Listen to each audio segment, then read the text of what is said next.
আসসালামু আলাইকুম, আমি সাদিব নামের ট্রিপলি ডিপার্টমেন্ট SR04 সেন্সরের জন্য একটা কাস্টম রিসিভার ডিজাইন করছি। টোটাল 5 জন আমার টিমে আছে। নমস্কার, আমি জয়ন্তী রানী ঘোষ বৃষ্টি, Tripoli department, third year first semester.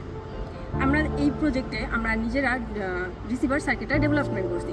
Receiver circuit development করার কারণ হচ্ছে বিভিন্ন ধরনের নয়েজ, অনেক ধরনের সমস্যা ফেস করি। এটার মাঝে একটা প্রবলেম ছিল যে নয়েজ।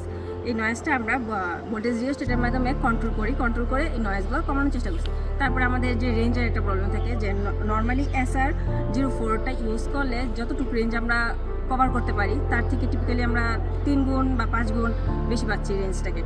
তাছাড়া আমাদের এইখানে দুইটার মাঝখানে আমরা অ্যানালগ আর ডিজিটাল দুইটা সিগন্যালই শো করতে পারছি, দেখতে পাচ্ছি। আলটিমেটলি আমরা এই রিসিভার সার্কিটটা ফুলফিলভাবে কমপ্লিট করতে পারছি নিজেরা। Now we are done our custom receiver circuit.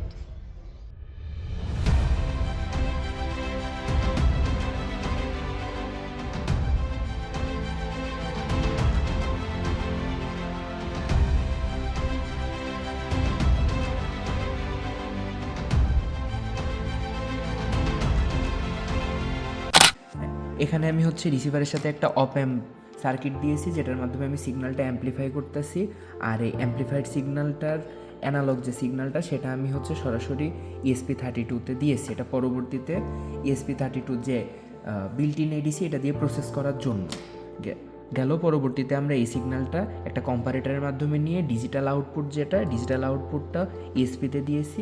আমরা যদি কোডের দিকে যাই আমরা দেখতে পাবো 4 নাম্বার পিনকে আমরা ট্রিগার পিন হিসেবে ধরছি, 26-এ ধরছি ডিজিটাল ইনপুট এবং 25-এ ধরছি আমরা অ্যানালগ ইনপুট।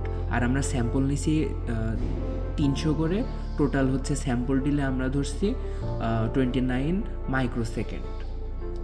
তো এখানে আমি কোডটা ইজি কোড দেখলেই বোঝা যাবে। টোটাল 4টা সেকশন আছে লুপের ভিতরে। এখানে আমি ডিফাইন করছি কোনটা কি ইনপুট কি আউটপুট, সিরিয়ালটা আমি ডিফাইন করছি। পরবর্তীতে যে লুপটা আছে এটার ভিতরে আমি সবার আগে পালস ফায়ার করছি। 2 নম্বরে আমি ইকোর জন্য স্ক্যান করার জন্য একটা ফল লুপ নিছি। আসসালামু আলাইকুম, আমি Afrin Zaman, triple E department, third year first semester. আমাদের এই প্রজেক্টে আমরা কম্পারেটর হিসেবে LM339 এবং অপ্যাম্প হিসেবে LM358 ব্যবহার করেছি। ফাইনালি আমি ডাটা ভিজুয়ালাইজেশনের জন্য প্রসেসিং আইডি ইউজ করছি আর পাইথন কোড ইউজ করছি। এটার মাধ্যমে আমার ওয়েব ফর্ম যেটা আসবে সেটা সবুজ। কোনো অবজেক্ট যদি সামনে দেখে তাহলে গ্রিন, আর যদি কোনো অবজেক্ট দূরে দেখে তাহলে লাল। এভাবে ডিসাইড করবে অবজেক্টটা কাছে নাকি দূরে। আসসালামাইকুম, আমি Mohammad Ashikuzzaman, Tripoli department, third year first semester. আমরা আমাদের প্রজেক্টে বিমকে আরও শক্তিশালী করার জন্য 8টা SR04 ট্রান্সমিটার ব্যবহার করেছি। আসসালামু আলাইকুম, আমি Rubaiya Zaman, triple E department, third year first semester. এখানে আমরা ESP32 বেসড একটা মাইক্রোকন্ট্রোলার ইউনিট তৈরি করেছি, যেখানে প্রোগ্রামিংয়ের জন্য আমরা C ইউজ করেছি আর ভিজুয়ালাইজেশনের জন্য পাইথন ইউজ করেছি। ফাইনালি কিছু কথা, সেটা প্রজেক্টের জন্য আমরা এখন PCB ডিজাইন করতেছি। পরবর্তীতে আমরা 8টা আলাদা আলাদা ট্রান্সডিউসারের জন্য আলাদা আলাদাভাবে ড্রাইভ করব।